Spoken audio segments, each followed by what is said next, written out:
Welcome back. I'm Connie Sokol, your host, and we are continuing our Disciple Thought Leader series. And it's so beautiful to interview these women who are your average everyday women ish. They're average everyday women just like you. Which means they are incredible and stellar on the inside, and they have all of this stuff bubbling within them. And it's just helping them to channel and create a space for them to be able to share it and let it flow from them to others to inspire them to do the same thing. And that's what this is all about. So I call it the extraordinary ordinary of these women because they're just like you, and yet they are doing extraordinary things with their desire to do it for him. So today I have yet another fabulous woman who is doing stellar things. I cannot wait for you to hear what she is doing in the world of gardening. Now, you're going to think gardening and go, not like that. It is not your mama's gardening, but it is your mama's gardening because it's generational gardening. So we're going to talk about the beauties and the blessings and the ease and doability of this incredible easy tool that bonds people together and fills your soul. Artist Laura Scheider, thanks so much for being with us today. Thank you, Connie. It's such a pleasure to be here. Thanks for inviting me.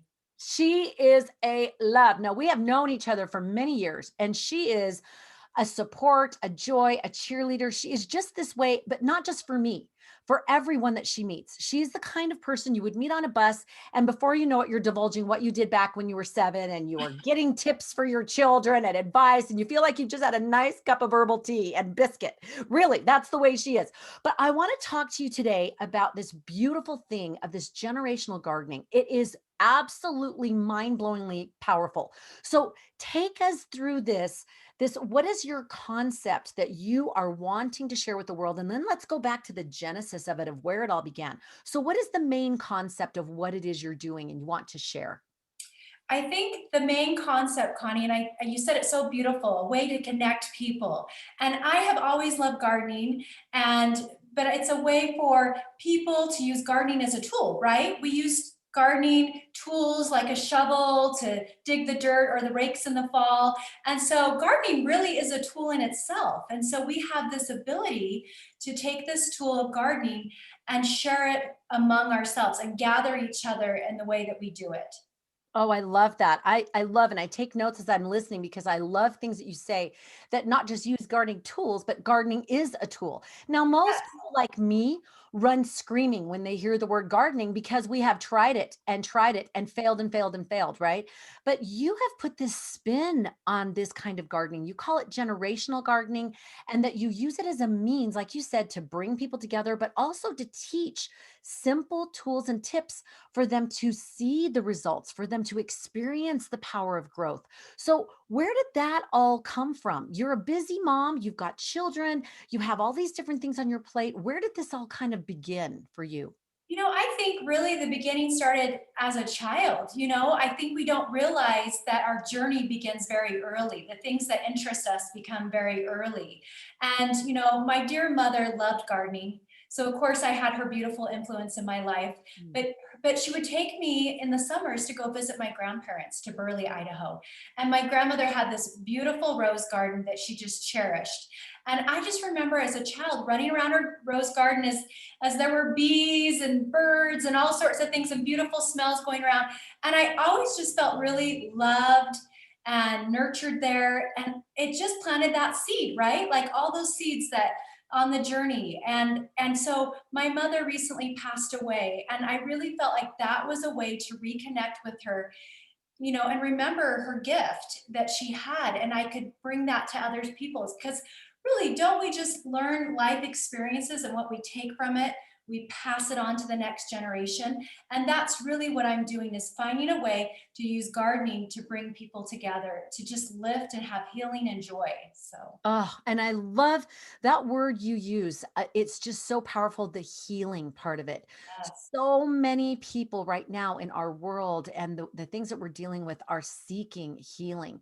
And you share that the simple act of just getting hands and soil together or planting the simplest seed or a seedling with a child or with a grandparent, it's just connecting. And then you can see the growth and you can experience the growth together. Well, how does that come about? What are some simple things that you have learned over the years to make that doable? Really make it happen? Right. I think it can be very simple. Like you said, sometimes gardening can feel very overwhelming, and it doesn't always have to be the hands in the dirt. There's other ways to do gardening. And so I feel like it could be very simple. Like, those tomatoes that we love at the end of summer that are awesome and so juicy and good. Let's bring them in. Let's have our teenager invite their friends and have a salsa party and with all these teenagers. And that's using gardening to connect with our teenagers, with our children. Or maybe it's a simple herb gardening, and it's just a matter of having your younger child help you water it. And then when you're starting to cook, kids, I don't know about you, but my kids love to cook. And I don't know if it's more they love the mess or they just love being with me or both, right? And to me, it's just saying, go get the rosemary, go cut it, let's chop it up, let's throw it in the chicken. Like that is generational gardening. And that is using the way that we garden, how we live in our life to just flow and connect with other people around us. Oh, you are so right. So, confessions of a black thumb. We have tried a 4x4 garden like 3, 4 times. And even this last year, we put every ounce of love and joy into that garden. And we would go out together and we did it all as a family and we planted as a family. We even did a basil plant and everything. And we yielded one cucumber and a couple of tomatoes before the birds actually got into whatever else we had, even though we were able to keep out the deer. The point that I make is I really enjoyed we would check it at night, we'd see the foliage grow, and just like you're talking about, we would pluck the basil and put it in this Italian sausage soup, and it would make me feel stellar. Like, okay, I put like 4 leaves and we chopped it. It was like, "Oh, we're making our own homemade," right? But you're right. There is a sense of connection and self-accomplishment, self-satisfaction of like, we did that together. And look, we grew something, we're actually eating it. I think that's a beautiful thing that's kind of a concept that's being a little bit lost in the process convenience of today. Yes, I agree with you. I think sometimes we're looking for what the harvest is, and we think the harvest is the biggest cucumber on the block or those zucchinis that just won't stop growing, right? But that really isn't the harvest. The harvest is like you said, you get in the dirt with your kids, you're checking on things, you're learning together, you're laughing when something didn't work out the way it's supposed to. That is generational gardening. So you got it.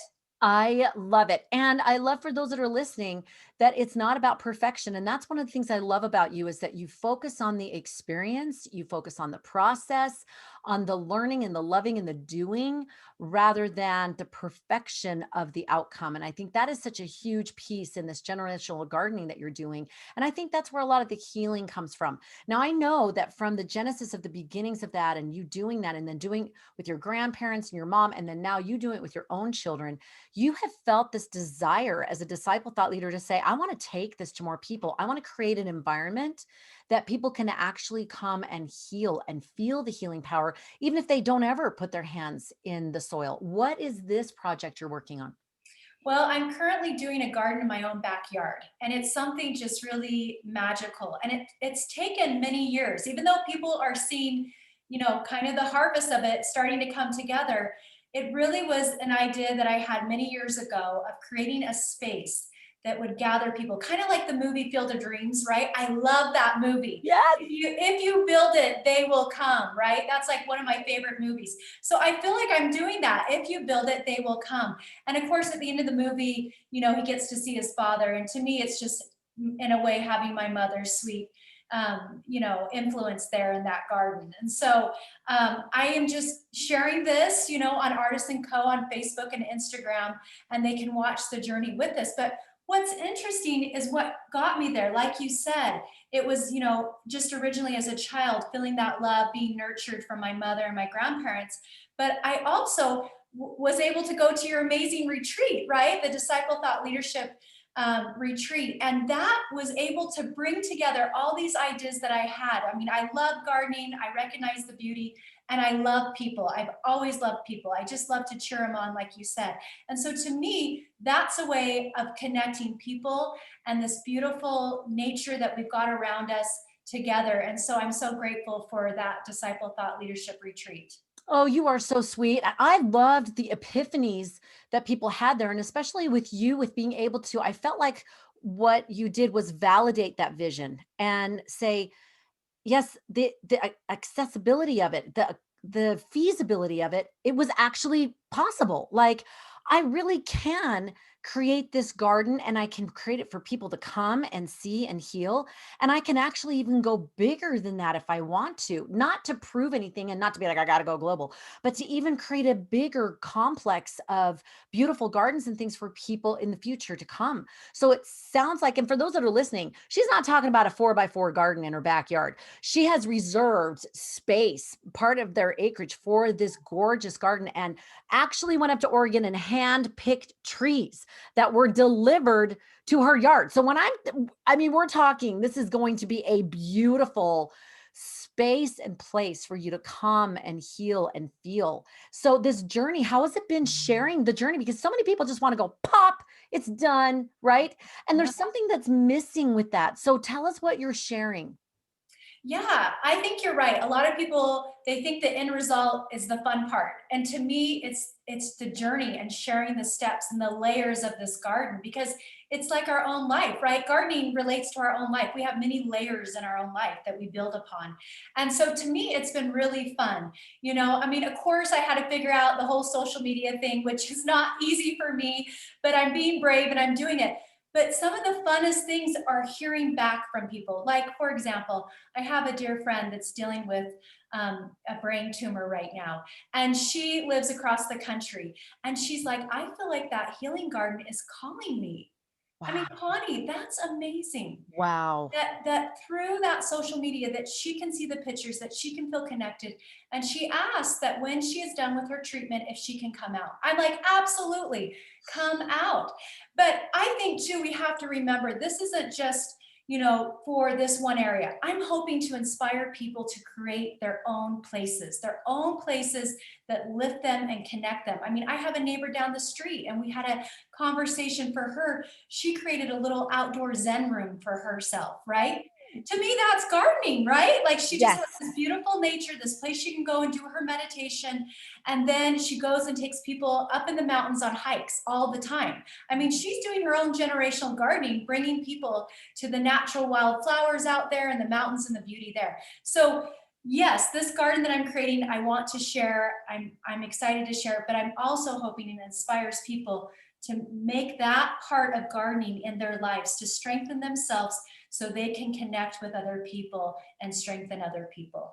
Oh, I love it. And you are genius at it.